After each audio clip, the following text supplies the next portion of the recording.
जो जिस अंदाज में वो राजनीति कर रहे हैं उस राजनीति से इस देश को नुकसान है, इस प्रदेश को नुकसान है। वो राजनीति चलने वाली नहीं है, वो एक दायरे की राजनीति है और उस दायरे से किसी को भला होने वाला नहीं, नुकसान ही होगा।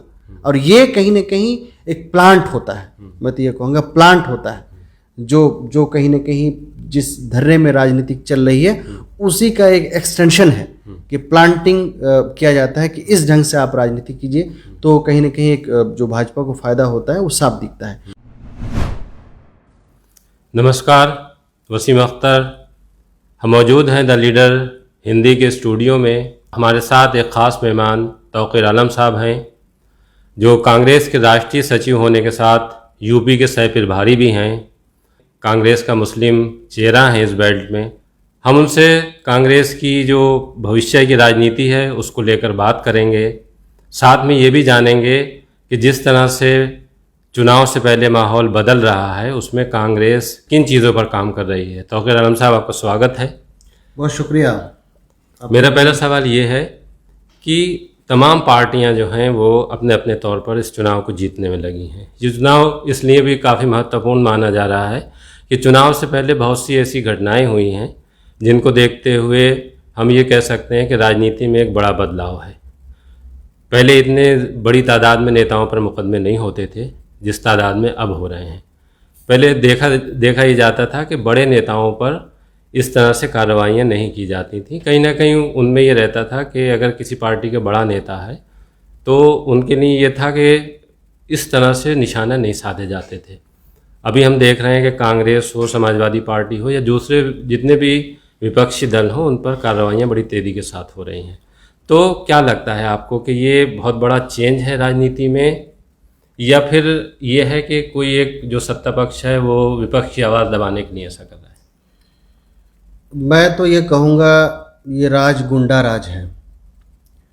और जिस तरह से चाहे केंद्र की सरकार हो, पिछले 7 सालों से आप देख लीजिए, चाहे उत्तर प्रदेश की सरकार हो, लगातार दमनकारी नीति अपना करके तमाम विपक्ष की आवाज़ को, तमाम सच्ची आवाज़ को, तमाम वो आवाज़ जो दलितों के लिए, जो अल्पसंख्यक के लिए, जो दबे कुचले वर्ग के लिए आवाज़ उठाते हैं, उनको दबाने की हर मुमकिन कोशिश करते हैं। सिर्फ मामला नहीं है, ये नहीं है कि जो लीडर्स हैं, कांग्रेस के लीडर हैं, उनको दबाने की बात होती है, बल्कि आप देखिए जुडिशरी सिस्टम को किस तरह से इन्होंने कब्जे में कर लिया।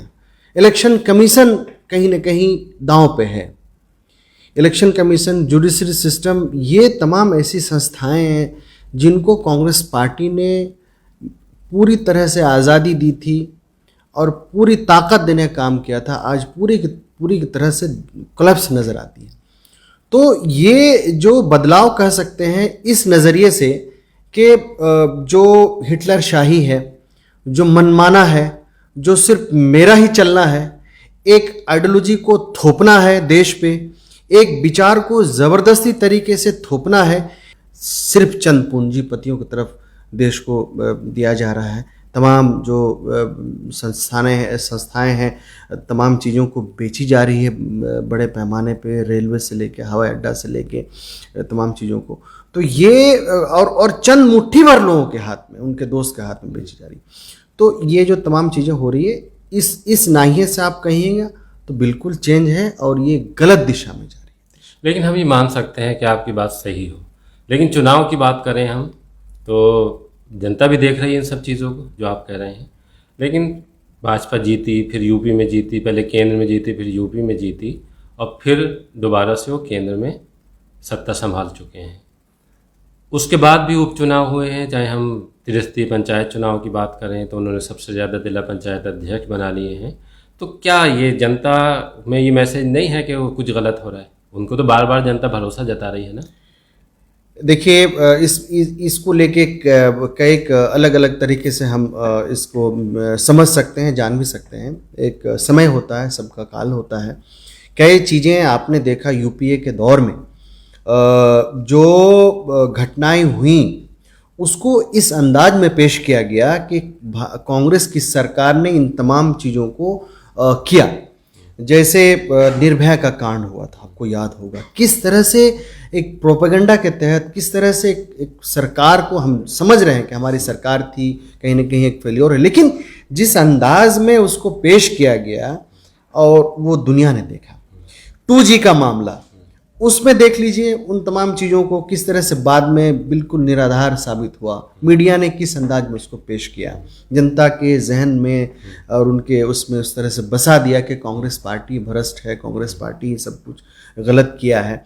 तो ये जो कहीं ना कहीं जो एक सोची समझी एक रणनीति है कहीं ना कहीं भाजपा RSS की, इनकी, कि पहले ऐसे चीज़ों को हथियाओ जिसके माध्यम से कहीं ना कहीं जो लोगों के जहन में गलत चीज़ें हैं, नेगेटिव चीज़ें हैं, उसको किस तरह से भरा जाए, उनमें साजिश किया जाए। वो साजिश में कहीं ना कहीं शुरुआती दौर में ये सब हुआ, लेकिन बाद में जो चीज़ें चली, लोगों का ठीक है भरोसा जताया जनता ने, हम मान रहे हैं जनता ने भरोसा जताया, जो वादे किए 15 लाख से लेकर के 2 करोड़ नौकरी से लेके तमाम वादे किए, और उसमें बिल्कुल जनता ने ठगा हुआ महसूस किया, और आज भी ठगा हुआ महसूस किया ही था। उसके बाद भी कहीं ना कहीं सत्ता मिली, उत्तर प्रदेश में भी एक प्रचंड बहुमत के साथ इनको मौका मिला।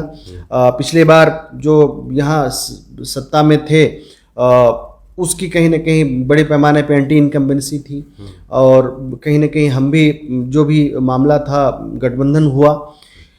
लेकिन आज के दौर में और पहले के दौर में बहुत फर्क है। ये दौर सपा बसपा का और भाजपा का भी दौर इस प्रदेश की जनता ने देखा, देश भर देख ही रहे हैं। इस प्रदेश में जो लोगों ने देखा, और आज के डेट में आप खुद चले जाइए और जा कर के लोगों से सर्वे कीजिए, लोगों से बातें कीजिए, इनके तमाम वो वादे जो इन्होंने एक अच्छी सरकार देने को लेके इन्होंने वादे किए थे, वो तमाम के तमाम धरा तल पे है, वो कहीं नहीं है आज के डेट में। साथ ही साथ जहाँ तक जिला पंचायत की बात है, जिला पंचायत के चुनाव में हम लोगों ने भी प्रदर्शन किए, अच्छा खासा हमारी सीटें जीती, लेकिन बहुत जगह पे चूँकि कोरोना काल की वजह से कई जगह हम जीते जीते भी रह गए। लेकिन जिन लोगों को जीतने का मौका मिला, सपा और बसपा को, ये लोग भाजपा का मुकाबला नहीं कर पाए। बहुत ऐसी जगह जहां इनके अध्यक्ष बन सकते थे पहले ही सिलेंडर कर गए। तो साफ पता चल रहा है कहीं ना कहीं इनका गठजोड़ पहले से ही भाजपा के साथ इनका है, ये रहा है, जिस वजह से ये लोग मुकाबला नहीं कर पा रहे हैं। कांग्रेस पार्टी को प्रदेश की जनता और देश भर में कहीं ना कहीं जो हम लड़ाई लड़ रहे हैं उसको देख करके एक मजबूत विकल्प के तौर पे लोग देख रहे हैं। पहले के दौर में अभी के दौर में बिल्कुल बदलाव है। अब बसों में, ट्रेन में, आम जनता से पूछ लीजिए, जो महंगाई चरम पर है, पेट्रोल की कीमत, खुद मैं अपनी जगह पे, मैं जहाँ से आता हूँ वहाँ आज 103 रुपया पेट्रोल कीमत है, गैस का दाम और तमाम चीज़ें, जो सरसों का तेल से लेकर तमाम चीज़ें कीमत बढ़ गई है। तो ये मुद्दे जो देशवासियों को लेके जो एक मुद्दा है, चाहे आपका संस्थानों को बेचने का मामला है, संस्थानों पे जिस तरह से हमले हो रहे हैं वो मामला है ही है, लेकिन जो महंगाई का मामला है इस पे कहीं ना कहीं सरकार ने अपनी विश्वसनीयता खो दिया है पूरी तरह से। ये सो कॉल्ड अभी रिशफल पे गए हैं, आप भी देख रहे हैं, हम भी देख रहे हैं। भाई मेरा ये कहना है कि जब मामला खराब हुआ आपका तो इंजन को बदलना चाहिए, डब्बा को बदल रहे हैं। तो इससे क्या होगा, तमाम जब कुछ चीज़ें ऐसा महसूस होता है, कहीं जीत होती है तो जो है इंजन को तमाम उनकी मुबारकबाद दी जाती है, उनके अगुवाई की बात की जाती है कि वो वही जितवा दिए। जब यहाँ पर कोरोना काल में फेल हो गए, महंगाई में पूरी तरह से ये डुबा दिया देश को, मध्य वर्ग से लेके निम्न तमाम वर्ग कहीं ना कहीं परेशान है, तमाम त्राहिमाम है। तो ऐसी सूरत में उनको तो इंजन बदलना चाहिए, डब्बा बदल के क्या होगा। एक चीज़ ये भी है ना कि जैसे अगर मान भी लिया जाए कि वो सब चीज़ें ख़राब कर रहे हैं, महंगाई बहुत ज़्यादा बढ़ गई है, लेकिन जनता के बीच से ऐसा कोई आंदोलन खड़ा नहीं हो रहा है, जनता के बीच से ऐसी कोई आवाज़ नहीं आ रही है कि वो बहुत दिक्कत में हो। विपक्ष तो चिल्ला रहा है, लेकिन उस विपक्ष की जो आवाज़ है उसकी आवाज़ से जनता की आवाज़ मिलती हुई नहीं दिख रही है। जनता की आवाज़ को आप कैसे नहीं कहिएगा। पिछले दिनों युवाओं ने भी अलग अलग प्लेटफॉर्म पे देश भर में कहीं न कहीं युवाओं ने भी आंदोलन भी किया। हमारे यूथ कांग्रेस ने भी बड़े पैमाने पे रोज़गार को लेकर एक अभियान चलाया। वो एक हमारा पार्ट है, हिस्सा है रोज़गार दो अभियान के तहत। हमने अभी आप खुद देख लीजिए, किसान खुद आंदोलित हैं इन्हीं के गलत नीतियों की वजह से, जो इन्होंने गलत तरीके से, जो किसान, जो स्टेक होल्डर खुद चाह ही नहीं रहे हैं कि मुझे ऐसा कानून चाहिए, अब ज़बरदस्ती उन पर थोपना चाह रहे हैं। कितने महीनों से आज वो लोग बॉर्डर पे बैठे हुए हैं। तो ये समय पे समय पे चीज़ें होती हैं। कई चीज़ें ऐसा लग रहा है आपको, या बहुत लोगों को लग रहा है कि अभी आम जनता में खुद उबाल नहीं है, लेकिन अंदर ही अंदर तमाम चीज़ें चल रही है और लोग त्राहिमाम है, परेशान है। कांग्रेस पार्टी यकीनन हर मुद्दे को लेके मजबूती के साथ आवाज़ उठा रही है और मुझे पूर्ण विश्वास है जिस अंदाज में अभी ये चल रहा है, आने वाले दिन में आपको दिखेगा। ये 6 माह बचे हैं चुनाव में। अगर हम देखें तो कांग्रेस, अगर हम विधानसभा सीटों की बात करें तो कांग्रेस बहुत कमज़ोर है उस हिसाब से। तो हम कैसे ये यकीन करें कि कांग्रेस इतनी ज़्यादा मजबूत हो जाएगी कि वो सरकार बनाने की स्थिति में होगी, जैसे कि आपके नेताओं की तरफ से ये बात कही भी जा रही है?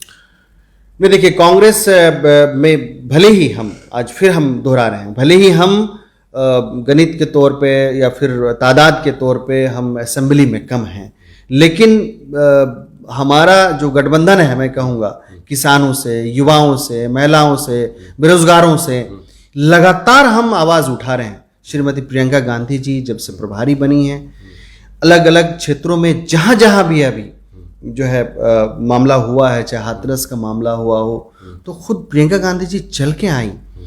शाहजहांपुर का मामला हो, अलग अलग जगह पे जहाँ भी मामला हुआ है, हर मुद्दे पे हमारी लीडरशिप खुद जो है आगे बढ़ के मोर्चा को संभाल रहे हैं। खुद हमारे प्रदेश अध्यक्ष लल्लू जी हैं, कई बार जेल भी गए हैं लगातार। पिछले दिनों CA NRC का भाई मामला आया और उसमें भी कांग्रेस पार्टी ने जो है इंसाफ का राह अपनाते हुए हमने जो है आगे बढ़ करके उन तमाम लोगों के आंसू पोंछने का काम किया, उनके दर्द में शामिल हुए। एक ज़बरदस्ती कानून जो थोपा गया कहीं ना कहीं उसके खिलाफ भी हम लोग गए। तो ये मामला उसको भ्रमित किया गया कि मामला सिर्फ मुसलमानों को लेके था, ये भ्रमित किया गया था, जबकि वो मामला एक कानून के खिलाफ था, उस तमाम वर्ग के लिए था जो इस देश के नागरिक हैं और ख़ास करके उन तमाम, ख़ास करके दलितों, पिछड़ों, ऐसे लोग, कमज़ोर वर्ग जिनके पास अभी कुछ भी रहने का नहीं है। हम ऐसी जगह से आते हैं, उत्तर प्रदेश में भी सैलाब का मामला आता है, उनके पास कहाँ डॉक्यूमेंट मिलेगा, बहुत सारे चीज़। उसको किस तरह से मामला जाल में फंसाया गया था और किस तरह से मामला हुआ था पिछले साल, आप सबने देखा। तो इन मुद्दों को लेके भी कांग्रेस पार्टी लगातार जो है संवाद के माध्यम से हम लोग आंदोलन भी किए। और जहाँ तक बात है कि ज़रूर हम कह सकते हैं कि हम सीट के एतबार से अभी ज़रूर कम है असेंबली के अंदर, लेकिन हम जनता के बीच हैं, जनता के साथ हैं, जनता की आवाज़ से आवाज़ मिला के लगातार आंदोलन कर रहे हैं। लेकिन विपक्ष की भूमिका तो हम निभा रहे हैं। और भी जो लोग आज जिनके पास 6 अच्छे खासे विधायक हैं, जो कहीं ना कहीं सत्ता में रहे हैं, वो लोग कहाँ हैं? कहाँ है ज़मीन पे? लोगों का विश्वास उन पे हो ही नहीं रहा है, क्योंकि वो लोग अभी जिला पंचायत के चुनाव में जिस तरह से उन्होंने भाजपा के साथ गठबंधन किया, कहीं ना कहीं ओपन और सीक्रेट तरीके से हुआ, तो इससे भी जनता का भरोसा वो नहीं जीत पा रहे हैं। तो एक विकल्प के तौर पे प्रदेश की जनता हमें देख रही है और हम उसमें ज़रूर कामयाब होंगे, मुझे पूर्ण विश्वास है। हमारी लीडरशिप हमारे साथ है। हम लोगों ने सबसे पहले धारातल पे जो न्याय पंचायत से लेके, न्याय पंचायती कमेटियों से लेके, उससे ऊपर ब्लॉक की कमेटी, इन तमाम चीज़ों को कहीं ना कहीं हम लोगों ने पहले बनाए, सजाए और उसके बाद उसकी ट्रेनिंग भी कहीं ना कहीं। जैसे हम ये मान लेते हैं कि आपका जनता के साथ गठबंधन है, तो ये तो खैर चुनाव में पता लगेगा, लेकिन जिस तरह से देश भर में गठबंधन की राजनीति हो रही है, चाहे हम सत्ता पक्ष की बात करें भारतीय जनता पार्टी की, तो वो भी अपने साथियों के साथ चुनाव मैदान में उतर रही है। मंत्रिमंडल विस्तार में भी अभी देखा है कि उन्होंने जो उनके सहयोगी दल हैं उनको जगह दी है। कांग्रेस बिना गठबंधन के, बिना दूसरी राजनीतिक पार्टियों को लेने के बाद ये जो महत्वपूर्ण लड़ाई है वो फतेह कर लेगी, ये ज़रा सा हमें मुश्किल दिख रहा है। इस वजह से भी दिख रहा है कि यहाँ यूपी की हम बात करें तो जाति और धर्म के नाम पर बहुत चुनाव होता है, और भारतीय जनता पार्टी जिस तरह से चुनाव लड़ती है वो आप भी जानते हैं। तो कांग्रेस की रणनीति सिर्फ इतनी है कि जनता से गठबंधन है, या फिर और कुछ भी ऐसा करने जा रही है वो? देखिए, गठबंधन की राजनीति आपने देखा, जो हमारी यूपीए की सरकार थी, हमने 10 साल तक गठबंधन के साथ सरकार चलाया। यूपीए के चेयरपर्सन आदरणीय श्रीमती सोनिया गांधी जी के चेयरपर्सन थी, आपने देखा, और हमारे पास अनुभव भी है और हमको सबको लेके चलने की हमें तरीक़ा भी आता है, हम चला के भी देखें। हम भाजपा की उन नीतियों की हम निंदा करते हैं, जिस तरह से उन्होंने रामविलास पासवान के गुजरने के बाद उनके बेटा के साथ किया, भाई में और बेटा में किस तरह से तजाद पैदा करके एक भाई को मंत्री बनवा दिया। तो ये गंदी राजनीतिक हम नहीं करते हैं, हम सियासत करते हैं, हम इंसाफ के साथ, ईमानदारी के साथ, जनता के साथ सियासत करते हैं। तो आपको लगता है सियासत में उसूल बचे हैं? नहीं, सियासत में उसूल बचे हैं। कांग्रेस पार्टी का कई बार लोगों ने कहा कि मैनिफेस्टो क्या है, या कांग्रेस पार्टी की आइडियोलॉजी क्या है, तो हम कहते हैं कांग्रेस पार्टी की आइडियोलॉजी देश का संविधान है। देश का संविधान ही हमारी आइडियोलॉजी है, हमने उसकी संरचना की। तो उनका ख्याल रखना, पाशो लिहाज रखना, ये हमारी जिम्मेदारी है, लेकिन एक कांग्रेस की जिम्मेदारी एक चीज ये भी तो जहां तक अब गठबंधन की बात की है, तो ये जहां तक उत्तर प्रदेश की बात है, तो समय समय पे हुआ है गठबंधन। हम अब आने वाले दिन में हमारे आला कमान जो है कहीं ना कहीं हो सकता है कुछ बातें तय करें, लेकिन अभी बरवक्त हम लोग संगठन को लेके नीचे स्तर पे, संगठन जमीनी स्तर पे हम लोग काम कर रहे हैं, और अभी बरवक्त हमारा पूरी तरह से हमारी सोच है कि हम मजबूती से हर जगह अपने साथियों को तैयार रखें, फौलाद हम तैयार करें, हम अपनी फौज को तैयार करें, जो आने वाले दिन में हम चुनाव को लड़ पाएं। तो ये कहीं ना कहीं हमारी कोशिश है, आने वाले दिन में ये आला कमान कहीं ना कहीं तय करेंगे। जैसे उसूलों और सिद्धांत की आप बात कर रहे हैं कि राजनीति कांग्रेस ने उसूलों के साथ की है और उसने उसूलों से समझौता नहीं करेगी, लेकिन पिछले दिनों देखा गया कि जिस तरह भाजपा ने राहुल गांधी जी या प्रियंका जी को टारगेट किया, तो उसके बाद एक चेंज दिखाई दिया कि जो कभी हमने उससे पहले शायद राजनीति में नहीं देखा था, कि उन्हें अपना गोत्र बताना पड़ा, उन्हें मंदिरों की तरफ जाना पड़ा, कि उन पर ये आरोप लगते थे कि वो शायद दरगाहों पर जाते हैं या मुसलमानों से मिलते हैं। तो एक नया मैसेज था कांग्रेस की तरफ से कि ये अब उस तरफ भी जा रहे हैं जिस तरफ भाजपा की राजनीति होती है। नहीं, मैं इसको इस तरह से नहीं मानता हूँ। धर्म कोई भी धर्म उनका निजी मामला है, और मैं भी किसी धर्म से हूँ, मेरा निजी मामला है, और बिल्कुल निजी मामला होना चाहिए।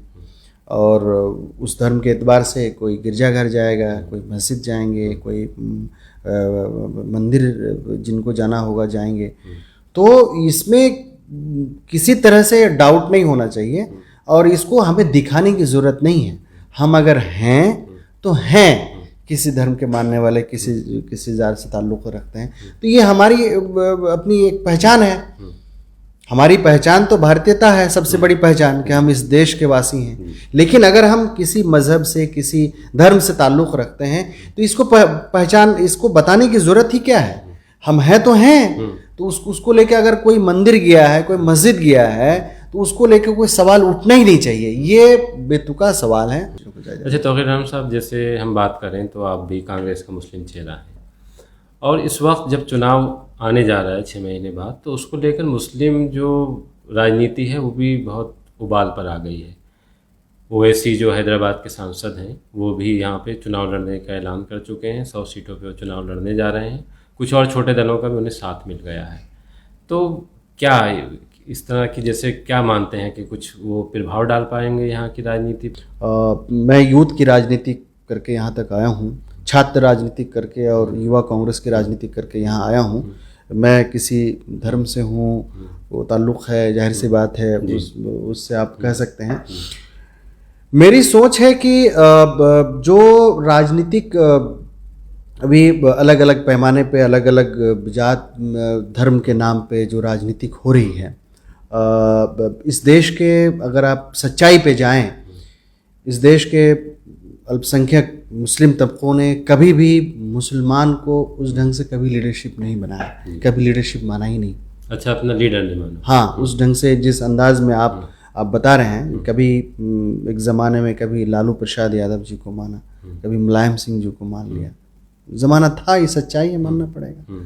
कांग्रेस के लीडर को, बड़े बड़े लीडर को ही माना। तो मैं इस ढंग से इसको आइडेंटिफाई बिल्कुल मैं नहीं करना चाह रहा हूँ कि जिस अंदाज में वो राजनीति कर रहे हैं उस अंदाज में कहीं ना कहीं वो राजनीतिक रूप से एक नुकसान ही है। उससे राजनीतिक रूप से जिसके बारे या जिस समुदाय के बारे वो बात करते हैं उससे फ़ायदा नहीं है। राजनीतिक रूप से जो देश की बनावट और बुनावट है उसमें कांग्रेस पार्टी है जो इन तमाम चीज़ों से बालातर, जात, धर्म, बिरादरी, तमाम चीज़ों से बालातर तमाम तबके को अपने अंदर समेट के राजनीति करना चाहती है। और लीडरशिप भी कहीं ना कहीं हर जात, हर कम्युनिटी, हर समुदाय, हर धर्म को देने काम करती है। तो ये कांग्रेस पार्टी ही एक पार्टी है जो इन तमाम चीज़ों से ऊपर उठ के वो सोचती है। वो बिल्कुल किसी खास महदूद दायरे में नहीं। इंसाफ की बात आती है तो उन तमाम कमज़ोर वर्ग के लिए, चाहे दलित हो, अल्पसंख्यक हो, चाहे और भी जो है कमज़ोर तबके, उनके लिए खड़े होने का काम करती है। अच्छा, आपका मानना ये है जो राजनीतिक जो है वो जिनका आपने नाम लिया, जो जिस अंदाज में वो राजनीति कर रहे हैं, उस राजनीति से इस देश को नुकसान है, इस प्रदेश को नुकसान है। वो राजनीतिक चलने वाली नहीं है। वो एक दायरे की राजनीतिक है और उस दायरे से किसी को भला होने वाला नहीं, नुकसान ही होगा।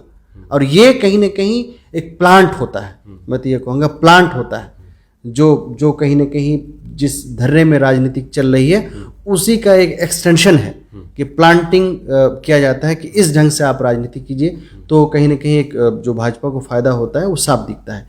अच्छा, जैसे आपने भी कहा MIM को लेकर ही चर्चा वैसे भी होती रहती है कि वो अंदर खाने कहीं ना कहीं भाजपा के इशारे पर काम कर रहे हैं, लेकिन उनका ये कहना है कि जहां मैं नहीं लड़ता हूं वहां भी भाजपा जीत जाती है।